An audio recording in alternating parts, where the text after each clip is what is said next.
الحمدللہ رب العالمین والصلاة والسلام علی سید الانبیاء والمرسلین والصلاة والسلام علی آباء سید الانبیاء والمرسلین والصلاة والسلام علی امہات سید الانبیاء والمرسلین والصلاة والسلام علی اعمام سید الانبیاء والمرسلین لا سیما افضل البشر بعد الانبیاء بالقول الغالب خیر الناصرین سیدنا ابو طالب علیہ الصلوۃ والسلام وعلی آلہ واصحابہ واہل بیتہ وعترتہ وعشیرتہ اجمعین اما بعد فاعوذ باللہ من الشیطان الرجیم بسم اللہ الرحمن الرحیم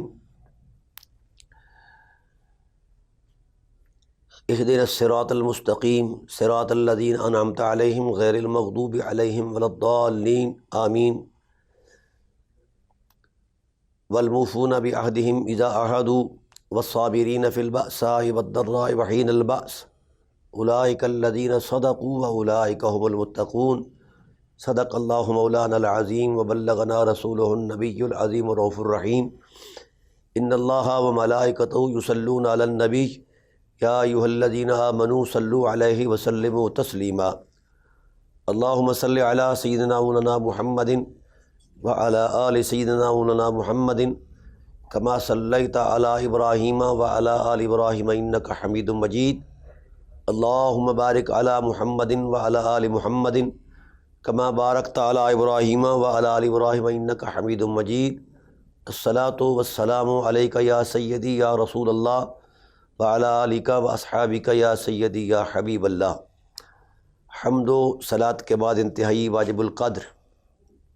حاضرین و ناظرین، بحمد اللہ تعالی ہماری سلسلہ وار گفتگو اللہ تعالیٰ کے فضل و احسان کی برکت سے جاری اور ساری ہے۔ قرآن اور اہل بیت یہ بقائے دین کا راز ہیں۔ تو آج ہم اس تصور میں کچھ ایسی چیزیں پیش کریں گے کہ جس سے ہمیں قرآن کریم کے وہ اسرار، وہ احوال میسر آئیں گے اللہ تعالیٰ کے فضل و احسان سے۔ حضور سید عالم صلی اللہ علیہ وآلہ وسلم نے یہ جو قرآن اور اہل بیت کو جوڑا ہے، یہ محض جذباتیت نہیں ہے، بلکہ یہ حکمت الہی کا عین تقاضا تھا، کہ قرآن کتاب الہی ہے، علم ہے، دلیل ہے، حرمت ہے، اور ایسی بصیرت کا وہ خزانہ ہے جس جیسی کتاب نہیں ہے، نہ کوئی لا سکتا ہے۔ قرآن کریم نے اس کا خود ارشاد فرمایا، قُلْ لَئِنِ اجْتَمَعَتِ الْإِنسُ وَالْجِنُّ عَلَىٰ أَن يَأْتُوا بِمِثْلِهِ عَلَىٰ أَن يَأْتُوا بِمِثْلِ هَٰذَا الْقُرْآنِ لَا يَأْتُونَ بِمِثْلِهِ وَلَوْ كَانَ بَعْضُهُمْ لِبَعْضٍ ظَهِيرًا۔ حبیب کائنات کے باسی یہ جن و انس مل کر بھی زور لگا لیں تو قرآن کریم کی مثل نہیں لا سکتے۔ یعنی قرآن کریم کے جو جامعیت ہے، اعجاز ہے، حرمت ہے، تقدس ہے، شرافت ہے، اور نتیجہ خیز فکر کے لیے انسان کو جب آمادہ کرتا ہے اور بامعنی بامقصد زندگی کے لیے انسان کو جب تیار کرتا ہے، تو پھر اس جیسی تعلیمات کیسے ہو سکتی ہیں؟ یہ تو خود خالق کائنات کی تعلیمات ہیں۔ انسان اپنے شعور کے اندر بڑے بڑے فلسفوں سے آشنا ہوتا ہے، لیکن فلسفوں کی اگر آپ تاریخ پڑھیں تو وقت کی کروٹ بدلنے سے فلسفے بدل جایا کرتے ہیں، لیکن یہ وہ کتاب ہے، برحق ہے، جس کا ایک حرف بھی نہیں بدلا۔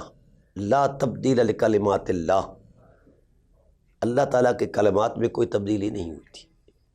حالانکہ صدیاں گزر گئیں، بڑے بڑے تصورات نے جنم لیا، مذاہب اور افکار نے جنم لیا، اور بڑے بڑے فلاسفر میدان میں آئے اور لوگوں کو متاثر بھی کیا۔ ایسا نہیں کہ ان کے فلسفے نے متاثر نہیں کیا، لیکن جو تاثیر کلام الہی کی نور بیزیوں کے اندر ہے، یہ کسی کے پاس نہیں ہے۔ اس کی وجہ یہ ہے کہ فلسفہ انسان کے ذہنی تراش خراش اور تجربات کا تسلسل ہے، اس کے علاوہ اس کی کوئی حقیقت نہیں ہے۔ کیونکہ اس کو جب ڈیفائن کرتے ہیں اہل علم تو وہ یہی کہتے ہیں کہ معرفت اعیان موجودات بطاقت البشریہ، موجودات کی معرفت کو حاصل کرنا انسانی بساط اور بشری طاقت کے مطابق جتنی بھی صلاحیت ہے اسے تفویض کی گئی۔ تو یہ انسان کے فکر کا ایک تدریجی ارتقاء ہے۔ کلام الہی کے اندر جو اسرار ہیں، احوال ہیں، اور جو غیر متبدل حقیقتیں ہیں، وہ تعلیم کے تصور میں ہوں، پس منظر کی صورت میں ہوں، پیش منظر کے حقائق ہوں، جس انداز کی جو چیزیں حکمت الہی کے ہاں مناسب تھی جو اس نے نازل فرمائیں، تو وہ اس میں جو کچھ قرآن نے کہا ہے وہی کچھ ہوا ہے۔ ایسا نہیں ہے کہ کوئی پس و پیش ہوا ہو حالات کے منظرنامے میں، ایسا نہیں ہے۔ تو قرآن کریم اپنے اعجاز میں ایک ایسی قطعیت اور عظمت رکھتا ہے، اور پھر اپنی اثر انگیزی کے اندر بھی ایک شان رکھتا ہے۔ تو یہ حالات کے کروٹوں کے بدلنے سے یہ کیوں نہیں بدلا؟ دراصل اس کی تعلیمات اتنی آفاقی ہیں اور اس کے اندر چھپی ہوئی حکمت کے اسرار اتنے واضح اور بلند ترین ہیں کہ کائنات اس کے سامنے چھوٹی نظر آتی ہے۔ جتنی مرضی گردشیں اور تنوعات پیدا ہوں کائنات کے اندر، کلام الہی ہر زمانے میں ہر اعتبار سے ایک روشن حقیقت ہے، اور مبدأ علم ہے، مخزن حکمت ہے، اور اس کی تعلیمات قیامت تک پوری کائناتوں کو اپنے نور سے منور فرماتی رہیں گی۔ یہ میرے فرط جذبات نہیں یا ایک نظری مسلمان ہونے کے اعتبار سے اعتقاد اور عقیدت کا تسلسل نہیں، ہزاروں مرتبہ ہماری تاریخ کے اندر یہ موجود ہے کہ ہزاروں مرتبہ ان حقیقتوں کو آزمایا گیا ہے۔ ہزاروں مرتبہ تاریخ کے اندر ایسے ایسے لوگ آئے جنہوں نے اس کے مزاج کی حرمت کو سمجھنے کے لیے کئی تجربات کیے، پر ان کے تجربے ناکام رہے، قرآن کی تعلیمات قائم اور دائم رہیں۔ تو اس لیے جو کچھ بھی قرآن میں ہے، کیوں کہتا ہے خدا ذوالجلال کہ الف لام میم ذالک الکتاب لا ریب فیہ، اس میں کوئی شک نہیں ہے۔ شک تب ہوتا جو کوئی یہ قرآن خیال پر مبنی ہوتا۔ یہ تو وحدہ لا شریک کا حسن مطلق ہے، یہ اللہ کے حسن کے جلوے ہیں۔ اس طرح وحدہ لا شریک کو کے اوپر کسی چیز کا اثر انداز ہونا محال ہے، اسی طرح قرآن کریم کے اوپر بھی کسی حقیقت کا اثر انداز ہونا محال ہے۔ اور اس پر ہزاروں تجربے کیے گئے، بڑے بڑے شعراء آئے، انہوں نے کہا کہ اس کے نظم کے اندر جو خاص ایک ترتیب اور ترکیب ہے، ہم بھی اس انداز کی نظم بنا لاتے ہیں، ہم بھی اس انداز کا ایک شعر و سخن کا ایک مرکب رسا اور ایک مربوط کلام بنا لاتے ہیں۔ یہ تو نزول کے زمانے کے حالات ہیں نا جی۔ تو انہوں نے بنانے شروع کیے، بڑی دیر تک وہ بنتے رہے۔ تو حضرت عمر فاروق رضی اللہ تعالیٰ عنہ نے جا کر سورہ کوثر کو لکھ کر کعبۃ اللہ کی دیوار پر آویزاں کر دیا،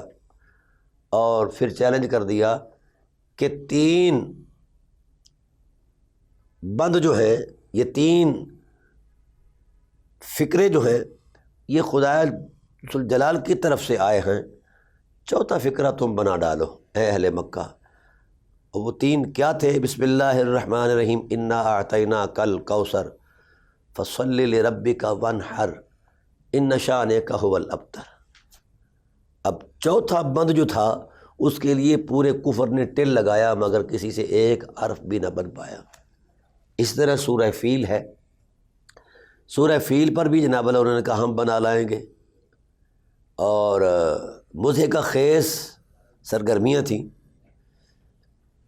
سورہ فیل میں تو اللہ وحدہ لا شریک نے ایک یاد دہانی بیان فرمائی ہے، الم تر کیف فعل ربک باصحاب الفیل الم یجعل کیدہم فی تضلیل وارسل علیہم طیرا ابابیل ترمیہم بحجارۃ من سجیل فجعلہم کعصف مأکول۔ کیا خوبصورت نظم ہے اس قرآن پاک کا، کیا شیریں بیانی ہے، اور کیا معنی خیزی ہے، اور کیا معنویت کا تقدس ہے۔ اب اس کے الٹرنیٹ بنا کر لائے اور بڑا بڑا بھاری انعام پر یہ سودا طے ہوا، تو کہنے لگے کہ ہم بھی لاتے ہیں سورۃ فیل، الفیل و ملفیل۔ یہ یعنی سورہ فیل کا وہ مد مقابل لانا چاہتے تھے،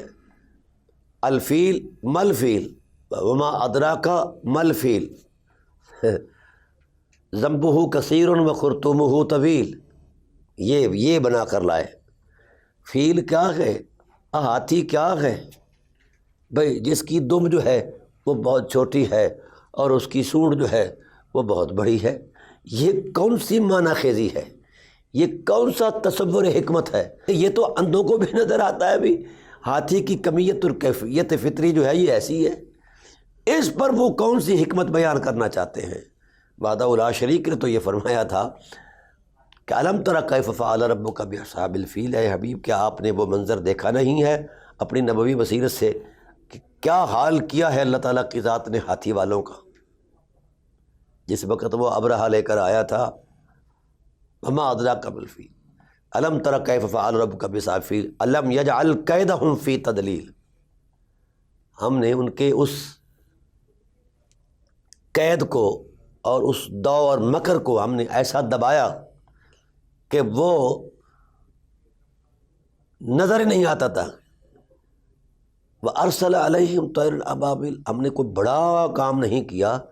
چھوٹے چھوٹے جو سب سے چھوٹے پرندے تھے ان کو ہم نے بھیجا، فَجَعَلَهُمْ كَعَصْفٍ مَأْكُولٍ، وہ اس طرح ہو گئے کہ جس طرح بوسہ ہے ریزہ ریزہ کر دیے گئے۔ اب یہ ایک حقیقت کا بیان تھا جو اہل مکہ کے نظروں کے سامنے تھا، تو اب اس کے مقابل وہ بنا کے لائے وہ بک بک جو انہوں نے کیا، الفیل و ملفیل وما ادراک ما الفیل ذنبہ کثیر و خرطومہ طویل۔ اب اس میں کیا معنویت ہے، پیغام کیا ہے؟ کوئی پیغام نہیں، کوئی معنویت نہیں۔ یہ ایک طے شدہ حقیقت ہے، اس پر بڑے بڑے لوگ آج بھی تجربہ کر رہے ہیں۔ قرآن کریم کو چیلنج کرنے کے لیے اس کی معنویت پر اور اس کے اطلاقات پر اور اس کے دیے گئے تصورات پر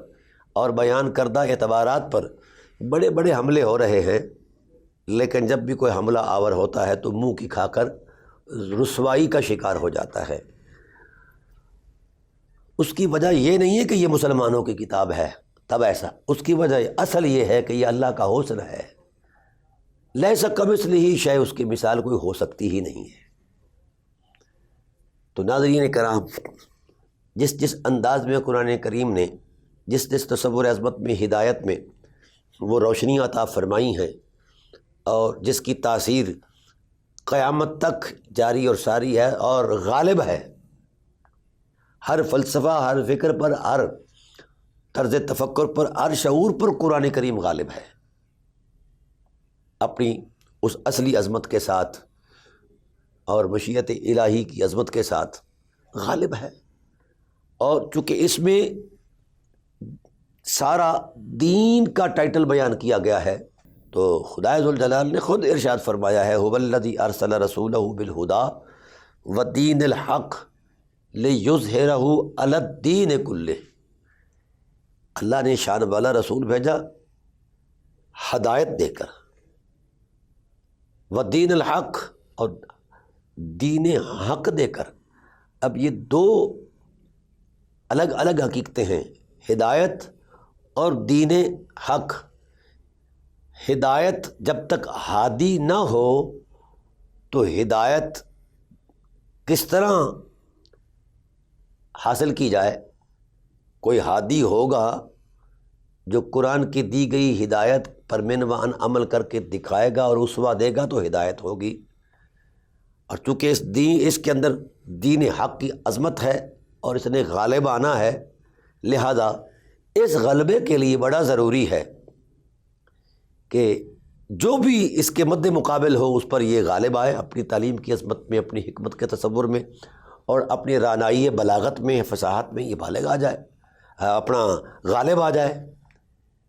تو ناظرین کرام، اللہ وحدہ لا شریک نے جب ارشاد فرما دیا ہے کہ لیظہرہ، ہم نے اس کو اس لیے ارسال فرمایا، اس کا نزول اس لیے فرمایا ہے تاکہ غالب آ جائے علی الدین کلی، ہر ایک دین پر، ولو کرہ المشرکون، اگرچہ یہ بات مشرکوں کو ناگوار کیوں نہیں گزرتی۔ مشرکوں کے پاس کچھ بھی نہیں تھا، ہٹ درمی تھی، جہالت تھی، غباوت تھی، شقاوت تھی، یہ ان کا اثاثہ تھا۔ تو قرآن کے سیرے میں تو علم ہے، حکمت ہے، دانائی ہے، شعور ہے، تابندگی ہے، روشنی ہے، حقیقت ہے، یعنی وہ فصاحت ہے، بلاغت ہے، ہر وہ کمال جو انسان کی فطرت کو نکھار سکتا ہے وہ اس کے اندر موجود ہے۔ تو لہذا اس کے مد مقابل کیا کس کے پاس کیا کچھ ہو سکتا ہے؟ اس لیے یہ اس کے نزول کی حکمت یہی ہے کہ انسان اپنی وضع کردہ اختراعات کو کافی نہ سمجھے، اپنے خیال اور شعور کی جوڑ توڑ کو کافی نہ سمجھے۔ وقت آ سکتا ہے ایسا کہ شعور بھی جواب دے جائے، ذہنی افکار بھی وہ تہ و بالا ہو جائیں اور انسان کو کسی گڑھے کے اندر گرا دے۔ اس لیے اللہ وحدہ لا شریک نے ضروری سمجھا کہ حضرت انسان کو حقیقت آشنا کرنے کے لیے اور انسان کو انسانیت کی حرمت میں رکھنے کے لیے کسی ایسے ضابطے کی ضرورت ہے جو غیر متبدل حقیقت ہو، جو انسان کو زندگی کے ہر سمے، ہر احساس میں، ہر طرز میں نور بن کر آگے ایک روشنی کا چراغ بن کر آگے کردار دے۔ تو وہ وہی کر سکتا ہے نا اہتمام، جس نے خلق کیا ہے حضرت انسان کو۔ تو جو خالق ہے وہی اس کے داؤ پیچ بھی جانتا ہے، انسان کے معاملات بھی جانتا ہے، اس کے افکار کی جو ہے تنگنائیاں بھی جانتا ہے، اس کی سوچوں کا امیزہ بھی جانتا ہے، خواہش نفس میں اٹھنے والے احساسات کو بھی جانتا ہے، علیم بذات الصدور کی شان رکھتا ہے۔ تو جو وہ جانتا ہے حضرت انسان کو، اتنا اور کوئی نہیں جان سکتا۔ تو لہذا اس کی عادات کو ایک اسلوب حرمت میں اتارنے کے لیے وحدہ لا شریک نے قرآن جیسی کتاب کو نازل فرمایا ہے، اور اس میں یہ وہ سانچہ عظمت ہے جو اس میں ڈھل جاتا ہے اسے شان مل جایا کرتی ہے، عظمت مل جایا کرتی ہے۔ بالہدا و دین الحق کا جو تصور دیا، ہدایت اور دین حق، یعنی ہدایت کس کی ہے؟ دین حق کی۔ دین حق کیا ہے؟ یہ اس کی تعلیمات میں بطور دلیل ہے قرآن۔ اب ہدایت کے لیے ہادی کا ہونا ضروری ہے، ہدایت کے لیے ہادی کا ہونا ضروری ہے، اور ہادی وہ ایسا ہادی ہو جس پر خدا اعتماد کرے، کیونکہ یہ خدا کی کتاب ہے۔ تو بڑا ضروری ٹھہرا کہ ہادی اس پائے کا ہو جس پائے کی یہ ہدایت ہے،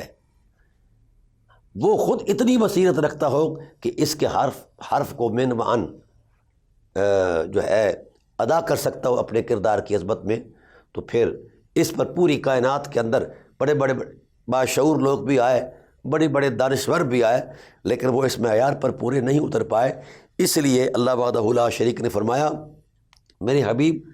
نزلہ علی قلبک، ہم نے اس کو آپ کے دل مبارک پر، قلب مبارک پر نازل فرما دیا ہے۔ وَإِنَّكَ لَتَهْدِي إِلَىٰ صِرَاطٍ مُسْتَقِيمٍ، صرف آپ ہی کی ذات جو ہے میری کلام کی تعبیر بن سکتی ہے، میری ہدایت کی تفسیر بن سکتی ہے، آپ ہی کی ذات ہادی بن سکتی ہے اس کتاب کو ہاتھ میں لے کر، آپ ہی کی ذات ہے۔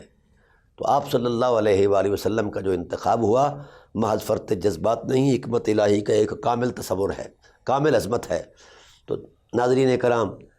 وَإِنَّكَ لَتَهْدِي إِلَىٰ صِرَاطٍ مُسْتَقِيمٍ، یقیناً آپ ہی صراط مستقیم پر چلاتے ہیں۔ آپ صلی اللہ علیہ وآلہ وسلم سے صراط مستقیم کی تعبیر پوچھی گئی، تو چونکہ پوچھنے والے اس وقت سادہ لو تھے، دیہاتی تھے، تو آپ صلی اللہ علیہ وآلہ وسلم نے سامنے سے یوں لکیر کھینچی اور بالکل سیدھی لکیر اپنی بارگاہ تک لے آئے، اپنے قریب تک لے آئے، اور پھر اس لکیر کے ادھر ادھر دائیں بائیں چھوٹی چھوٹی لکیریں کھینچ دیں۔ فرمایا یہ جو سیدھی لکیر ہے یہ صراط مستقیم ہے، جو بندہ دائیں بائیں گیا اسے منزل نہیں ملے گی، اور جو سیدھا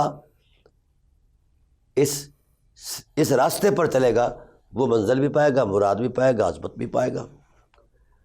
اب اس میں ایک روحانی تعبیر ہے۔ اب اس لکیر کا جو ٹائٹل تھا وہ ایسے بھی تو ہو سکتا تھا یعنی بجائے ایسے کرنے کے حضور نے ایسا کیوں کیا؟ یہ قرآن کی آیات کی تعبیر فرمائی ہے، فَإِنَّكَ لَتَهْدِي إِلَىٰ صِرَاطٍ مُسْتَقِيمٍ۔ کہا تم جہاں کہیں بھی ہو وہ لوگ ہو، جب قرآن نے کہہ دیا ہے کہ محمد صلی اللہ علیہ وسلم ہی ہادی ہیں، تو تم میں سے جو بھی جہاں کہیں سے بھی ادھر ادھر سے چل کر اس سیدھی لکیر پر آ کر میرے قدمین رحمت تک پہنچے گا، میری بارگاہ تک پہنچے گا، تو اسے منزل بھی ملے گی، مراد بھی ملے گی، کیونکہ انسان کی منزل معرفت الہی ہے، اور مراد منزل کیا ہے؟ ذات محمد صلی اللہ علیہ وآلہ وسلم کی غلامی کی روشنی میں اللہ وحدہ لا شریک کا قرب ہے۔ اس لیے اللہ وحدہ لا شریک نے ارشاد فرمایا، میرے حبیب ان سے کہو قل ان کنتم تحبون اللہ فاتبعونی یحببکم اللہ۔ اگر یہ اللہ تعالیٰ سے محبت کا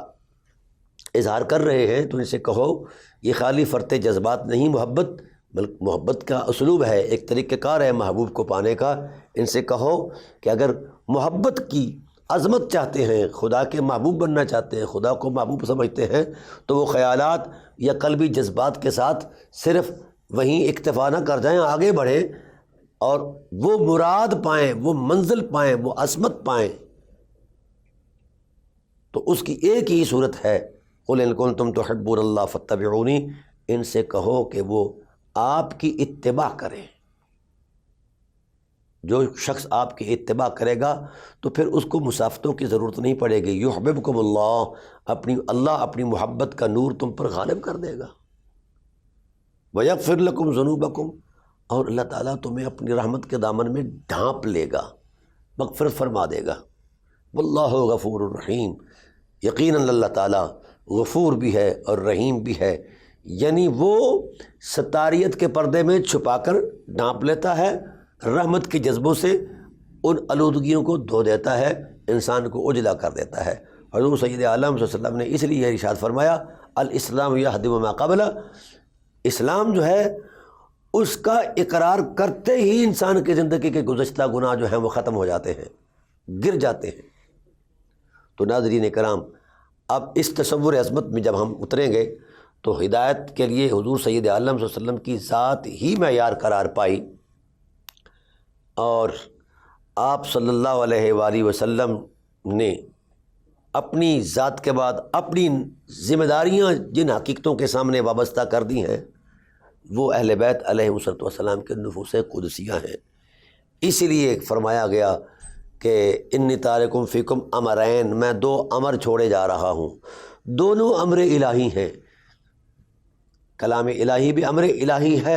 اور اہل بیت علیہ السلام بھی امر الہی ہیں، اور تم پر واجب ہے کہ تم ان کی اتباع کرو، ان کے کہنے پر چلو اور ان میں اترے رہو، اور ان کی حرمتوں کو اپنی عظمت یقین کا قبلہ بناؤ، ان کے ساتھ وابستہ رہو۔ جب تم ان سے جڑ جاؤ گے لن تضلوا بعدی ابدا، میرے بعد تم کبھی بھی گمراہ نہیں ہو سکو گے۔ ہدایت کا کیا خوبصورت اور سادہ معیار دیا ہے، کیا سادہ معیار دیا ہے۔ اس لیے حضرت عبداللہ ابن عباس رضی اللہ تعالی عنہ برملا کہا کرتے تھے کہ میں نے قرآن میں جب غور کیا تو قرآن کی 355 آیات یا کم و بیش اس سے بھی کا بھی ذکر ہے، ان آیات میں مجھے ہدایت کے لیے ذات رسول کے بعد علی نظر آئے، ان کی شان نظر آئی ہے۔ اور پھر کیا خوبصورت ایک جملہ فرمایا کہ جہاں لفظ آمنو آتا ہے یا ایمان سے متعلق کوئی الفاظ آتے ہیں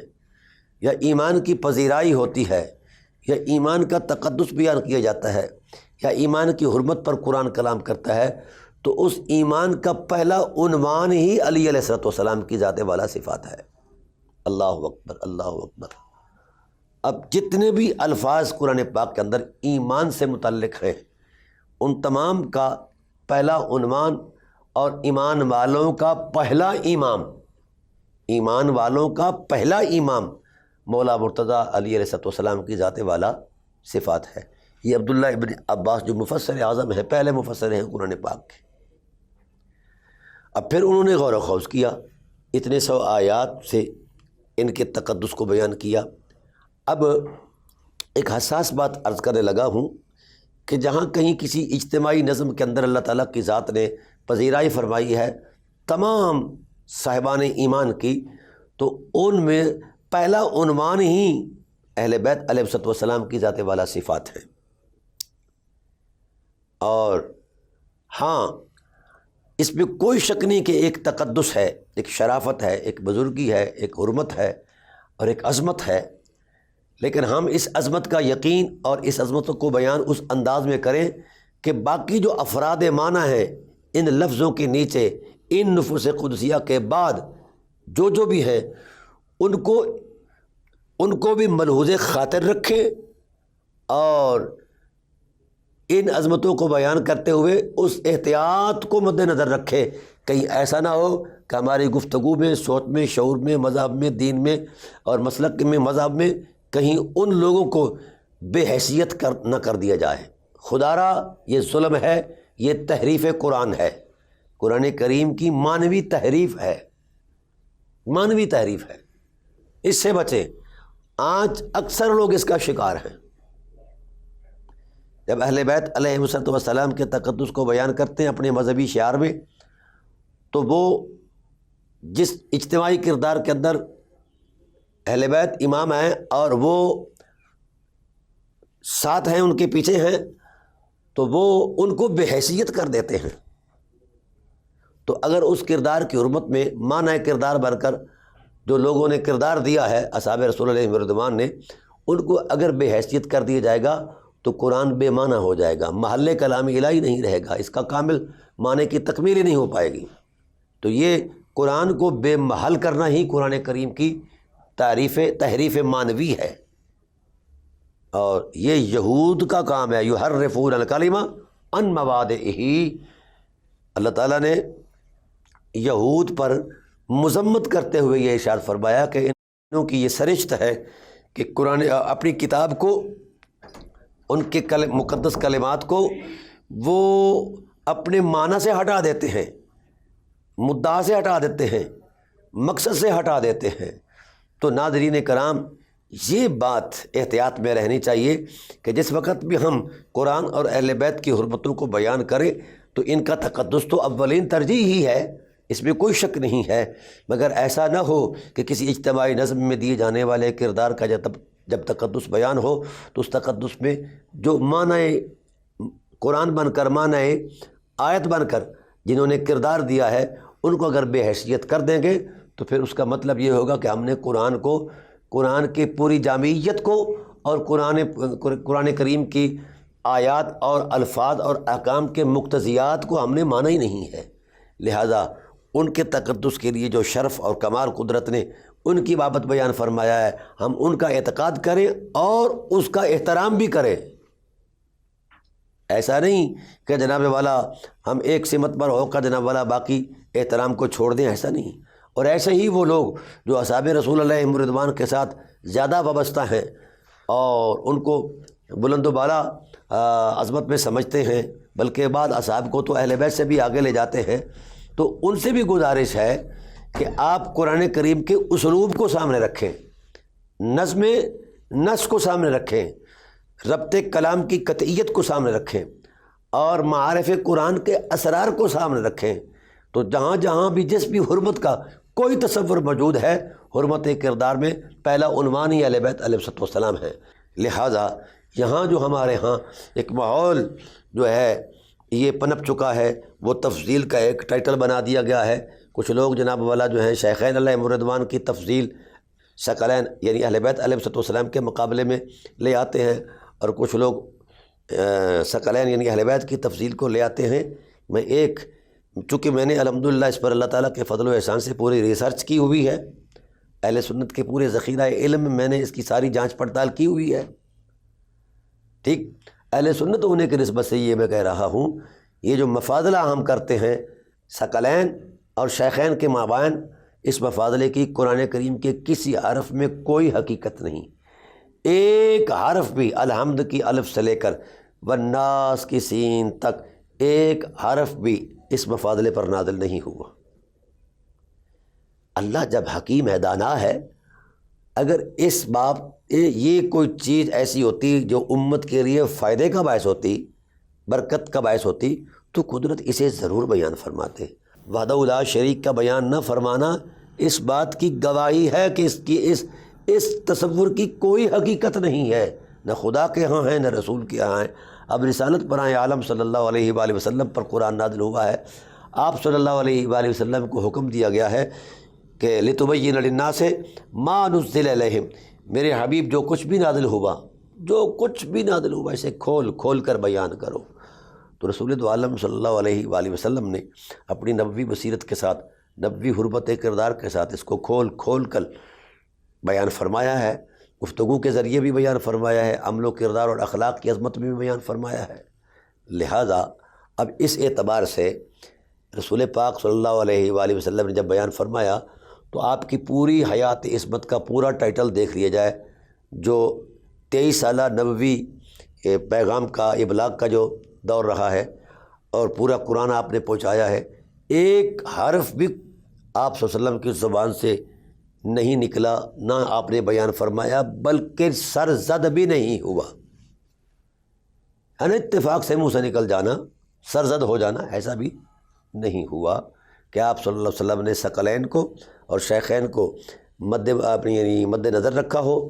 اور دونوں کا ایک جائزہ لیا ہو، پھر نبوت کے اعتبار سے یہ فیصلہ فرمایا ہو کہ ان کے درمیان مفاضلہ کیا ہو، ایسا نہیں ہے۔ ثقلین ہیں، شیخین ہیں، ان کا اپنا تقدس ہے، ان کی اپنی شرافت ہے، اور ان دونوں کے کرداروں میں یہ بات ملتی ہے کہ یہ باہمی ایک دوسرے کی تکریم کیا کرتے تھے۔ جب وہاں اس ٹائٹل میں تکریم کا تصور موجود ہے تو ہمیں کون سا سانپ سونکھ گیا ہے کہ ہم اس دور کی حرمت کو نہیں مانتے، اپنے تراشے ہوئے مذہب کی جوڑ توڑ میں لگے ہوئے ہیں؟ کس نے حق دیا ہے کہ ہم حرب نبوت میں داخل ہو کر نبوت کی حرمتوں کو، خدا کی حرمتوں کو، حجتوں کا ترازو کرتے پھریں، ان سے جن کا رشتہ ان کے ساتھ خادمیت کا ہے اور اہل بیت کو وہ مخدوم سمجھتے ہیں اور اہل بیت ہیں بھی مخدوم؟ تو پھر کس نے حق دیا ہے اہل علم کو کہ یہ کالی لکیریں کرتی پھریں؟ کوئی اس کی حقیقت نہیں، نہ قرآن کے اندر ہے اور نہ ہی فرمان رسالت اور سیرت نبوی کے اندر ایسا ہے، کہیں کچھ نہیں ہے۔ جو کچھ بھی کسی نے تراش خراش کی ہے، اس نے ڈرامہ رچایا ہے، اس کے پاس دلیل ہی کوئی نہیں ہے، کسی مکتبہ فکر کے پاس کوئی دلیل نہیں ہے۔ جو انفرادیت اہل بیت علیہ السلام کی ایک مسلم حقیقت آیات میں آئی ہے، اس انفرادیت کا تقدس کیوں نہیں مدحوظ رکھا جاتا؟ اب آپ اسی قرآن پاک کا اسلوب دیکھیں، جتنے کرداروں کو پذیرائی بخشی قرآن پاک نے، جن رویوں کی حرمت کو بیان فرمایا قرآن پاک نے، اب ان رویوں کے اندر جو بھی ایثار اور وفا کی عظمت میں جو کردار دیے گئے تھے، ان میں اولین جو کردار دینے والے ہیں وہ اہل بیت علیہ السلام ہیں، اور ان کے بعد اصحاب رسول علیہ الرضوان ہیں۔ خواہ وہ وفا کا کردار ہے، صحبت کا کردار ہے، ایثار کا ہے، قربانیوں کا ہے، ریاضت کا ہے، عبادت کا ہے، کوئی بھی۔ تو جب یہ ایک طے شدہ حقیقت ہے کہ اہل بیت علیہ السلام اولین حرمتیں ہیں ان آیات کے معنی کے اعتبار سے، تو پھر ان اولین کو پس منظر میں لے جانا یہ کون سی لیاقت ہے، یہ کون سا مذہب ہے، یہ کون سی حقیقت ہے؟ اس کی کیا دلیل ہے؟ کسی کے پاس کچھ بھی نہیں ہے۔ تو لہٰذا ہمیں قرآن پر منوان یقین کرنا چاہیے۔ اچھا، دوسری ایک اور وجہ امتیاز موجود ہے کہ جو آیات اسپیسیفکلی یعنی بطور خاص اہل بیت علیہ السلام کے عنوان پر نازل ہوئی ہیں، جس بھی عظمت میں نازل ہوئی ہیں، ان آیات کا سوائے اہل بیت علیہ السلام کے کوئی معنی ہی نہیں ہے۔ یہ ہے ان کی وہ انفرادیت جو نصوص قرآنی کے اندر موجود ہے۔ ہمیں قرآن کے ساتھ چلنا چاہیے، اور حضور سید عالم صلی اللہ علیہ وآلہ وسلم کو ٹائٹل کے طور پر ہادی کہا ہے قرآن نے، وَإِنَّكَ لَتَهْدِي إِلَىٰ صِرَاطٍ مُسْتَقِيمٍ۔ ہادی برحق صلی اللہ علیہ وآلہ وسلم بھی بارہا مرتبہ خطبوں میں ارشاد فرما رہے ہیں کہ تمہاری ہدایت کے لیے دو چیزیں چھوڑ کر جا رہا ہوں، قرآن چھوڑ کر جا رہا ہوں اور اہل بیت چھوڑ کر جا رہا ہوں، دو امر چھوڑ کر جا رہا ہوں، دو خلیفے چھوڑ کر جا رہا ہوں۔ تو حضور سید عالم صلی اللہ علیہ وسلم نے آخری لمحات عظمت میں جب آپ خیرات دے رہے تھے اپنے سانسوں کی، تو اس وقت آپ صلی اللہ علیہ وسلم نے مولا کائنات کو یوں بلند فرما کے فرمایا، میرے بعد میری امت اس سے وابستہ رہے گی تو تر و تازہ رہے گی، اگر اس سے کٹ جائے گی تو کچھ بھی نہیں بچے گا، اور اس کی گواہ بھی سیدہ کائنات ہے سلام اللہ تعالیٰ علیہا ہے۔ تو پر ان دینی حرمتوں کو ملحوظ رکھ کے ہمیں ان کی اتباع میں اترنا چاہیے، غلامی میں اترنا چاہیے، ان کی محبت میں اترنا چاہیے، نہ کہ ہم ان کا ترازو شروع کر دیں۔ مثلا اگر ہم اہل بیت علیہ السلام کو اصحاب پر افضل ماننا شروع کر دیں اور اہل بیت کی سیرت ہمارے مد نظر ہی نہ ہو، ملحوظ خاطر ہی نہ ہو، تو پھر وہ خیال آرائی پر تو ہمارا مذہب ہو سکتا ہے، حقائق سے ہم دور چلے جائیں گے کما حق۔ اور جس میں یہ پورے یقین سے کہتا ہوں، جس دن ہم نے کردار دینا شروع کر دیا یہ بحث نہیں رہے گی، اور نہ ہی ہمیں اس بات پر کوئی وحی کے ذریعے بتایا گیا ہے کہ جناب والا ایسا کرنا ضرور ہے کہ تم ترازو کرو۔ خدا ذوالجلال نے اپنی مشیت کے نور کی عظمت میں ہر ایک کا ترازو کیا ہوا ہے، ہم اس پر اسی طرح یقین کریں جس طرح خدا ذوالجلال کی رحمت نے ان کے لیے طے کیا ہے، ٹھیک۔ اور آپ صلی اللہ علیہ وآلہ وسلم نے تو صراحت کے ساتھ فرمایا فلا تقدموہما، ان سے آگے نہیں بڑھنا، ان سے آگے نہ بڑھو۔ اب حضور ان سے مقدم ہونے کو منع کر رہے ہیں اور ہم ان کو مؤخر کرنے کے پیچھے لگے ہوئے ہیں، تو یہ کوئی دینی بات نہیں، نہ کوئی اخلاقی لیاقت ہے۔ تاہم قرآن جس معیار کی ہدایت ہے اس معیار کا ہادی ہونا ضروری تھا۔ تو سید عالم صلی اللہ علیہ وآلہ وسلم نبی آخر الزماں صلی اللہ علیہ وسلم کا جب انتخاب کیا گیا تو اب اس انتخاب میں جو چیزیں بنیادی طور پر ضروری تھیں وہ اخلاق کا اعلیٰ ہونا ضروری تھا، کردار کا تقدس ہونا ضروری تھا، حرمت ایثار میں اپنے آپ کو پیش کیا جانا پہلے ضروری تھا، اور بھی بڑے سارے کمالات تھے۔ جب ان تمام کمالات کا جائزہ لیا گیا کہ وہ کون ایسا شخص ہے جو زندگی کے اس تسلسل میں گزرا ہے، جس کی سیرت کو اسوہ حسنہ قرار دیا گیا ہے، وہ سید المرسلین صلی اللہ علیہ وآلہ وسلم کی ذات والا صفات ہے۔ اب دو چیزیں بنیادی تھیں، ایک تو انسان کے شعور اور عظمت یقین کو پختہ کرنا تھا اللہ کی وحدانیت پر، اس کے لیے ذرائع کا تسلسل بیان کیا گیا، نماز ہے یہ بھی اس کی وحدانیت کی طرف راستہ ہے، روزہ ہے، حج ہے، زکوٰۃ، جو کچھ بھی ہے اللہ تعالیٰ کے احکام جو ہیں اسی کی وحدانیت کی تصدیق کے لیے ہمیں یہ راستے بیان فرمائے گئے ہیں۔ دو ہی چیزوں پر مبنی ہے دین، اور دوسرا دینی تصور یہ تھا کہ انسان جن بہیمی جذبوں کے ساتھ بزم انسانیت کے اندر خلفشار پیدا کرتا ہے، انتشار پیدا کرتا ہے، بدامنی پیدا کرتا ہے، اور اپنا انسانیت کی بے حرمتی کرتا ہے، اس انسان کو اعلیٰ اخلاق کے ساتھ مزین کر دیا جائے تاکہ انسان اعلیٰ اخلاق کا مرکب بن کے اور مجسم اعلیٰ اخلاق ہو کے وہ کردار دے جس کے اخلاق کی برکت سے لوگوں کو بھی اس کے طرز عمل پر اتر کر اس انداز کا اخلاق جو ہے اپنائیں، اور انسانی معاشرت جو ہے اس کا نظم برقرار رہے۔ تو اب اس کے لیے بھی اسی طرح کے اخلاق کا اسوہ ضروری تھا، اسی طرح کے اخلاق کا اسوہ ضروری تھا۔ تو اب اس تصور میں جس وقت دیکھا گیا بزم عالم کے اندر کون ہے ایسا جو اعلیٰ اخلاق کی تعلیم دے، اور وہ وہی ہو سکتا ہے جس کا اخلاق سب سے بلند و بالا ہو۔ اب قرآن کریم نے بھی اس بات کی تائید فرما دی وَإِنَّكَ لَعَلَىٰ خُلُقٍ عظیم، محمد صلی اللہ علیہ وآلہ وسلم آپ کی ذات تو خلق عظیم کی مالک ہے۔ لوگ اخلاق اپناتے ہیں، آپ کو اخلاقوں نے اپنایا ہے، اور آپ غالب ہیں اخلاق عالیہ پر، اس لیے آپ کی اسوہ کو پوری انسانیت کے لیے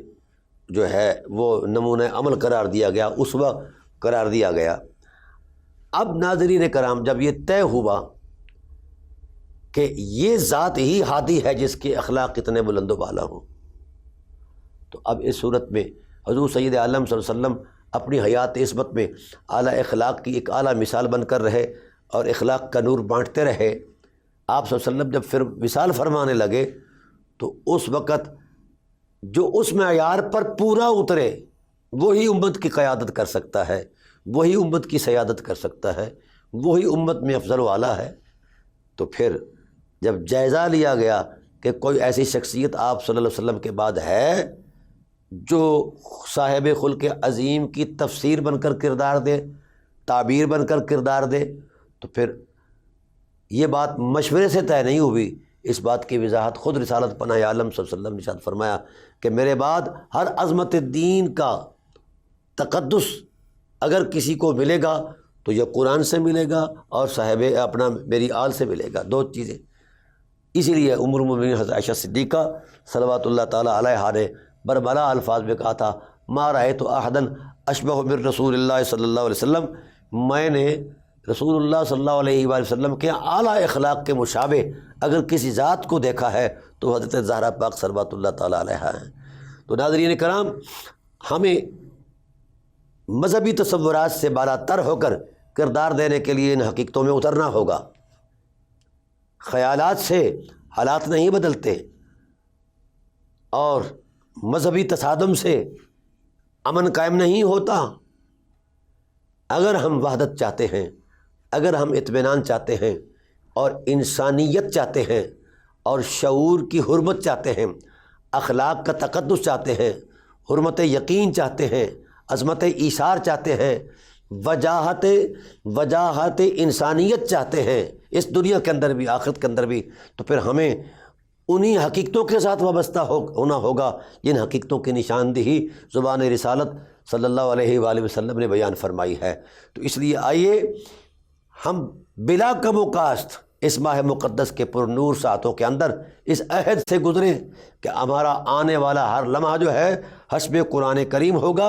اور حسب اہل بیت نبوت نے جو دیا ہے دین اس پر ہوگا، تو پھر انشاءاللہ یہ کامیابی اور کامرانی ہے۔ اور اگر اس سے ہٹ کر ہم اپنا کوئی تصور قائم کریں گے کسی سکول آف تھاٹ کے ٹائٹل پر، ان سے ہٹ کر جائیں گے، تو پھر